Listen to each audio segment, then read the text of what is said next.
Concrete കഴിഞ്ഞാലുണ്ടല്ലോ അടുത്ത ദിവസം മുതൽ ഇതേപോലെ വണ്ടൊക്കെ കെട്ടി മേസൻട്രി വെച്ചിട്ട് ഇങ്ങനെയൊക്കെ ചെയ്തിട്ട് അടിപൊളിയായിട്ട് അങ്ങോട്ട് നനച്ചാലുണ്ടല്ലോ ഇതിൻ്റെ ഒരു സ്ട്രെങ്ത് എന്തായിരിക്കും എന്ന് പറയുമോ? M30 എന്ന് പറഞ്ഞു കഴിഞ്ഞാൽ ഗ്രേറ്റർ ദാൻ M30 ആയിരിക്കും ഇതിനകത്തൊക്കെ കിട്ടുക. ഇതിൻ്റെയൊക്കെ സ്ലാബിൽ നമ്മൾ ഹാമർ ടെസ്റ്റൊക്കെ ചെയ്ത് നോക്കി കഴിഞ്ഞിട്ടുണ്ടെങ്കിൽ, റീബൗണ്ട് ഹാമർ ടെസ്റ്റൊക്കെ ചെയ്ത് കഴിഞ്ഞാൽ ലോവർ ലെവലിൽ നിന്നും അപ്പർ ലെവലിൽ നിന്നും ഒക്കെ ചെയ്താൽ സൂപ്പർ സ്ട്രെങ്ത് ആയിരിക്കും കിട്ടുക. ഇതാണ് ചെയ്യേണ്ടത്.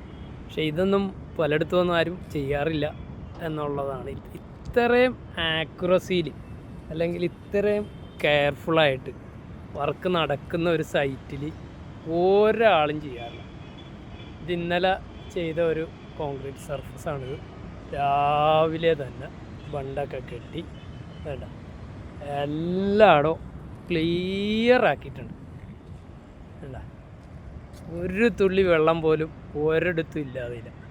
വാർത്ത കംപ്ലീറ്റ് സ്ഥലങ്ങളിൽ അവരിപ്പോൾ ഇനി ഷൂ വെക്കാൻ പോകുന്നുണ്ട്, ഒരു അപ്സ്റ്റാൻഡ് ബീം വാർക്കാൻ പോകുന്നുണ്ട്.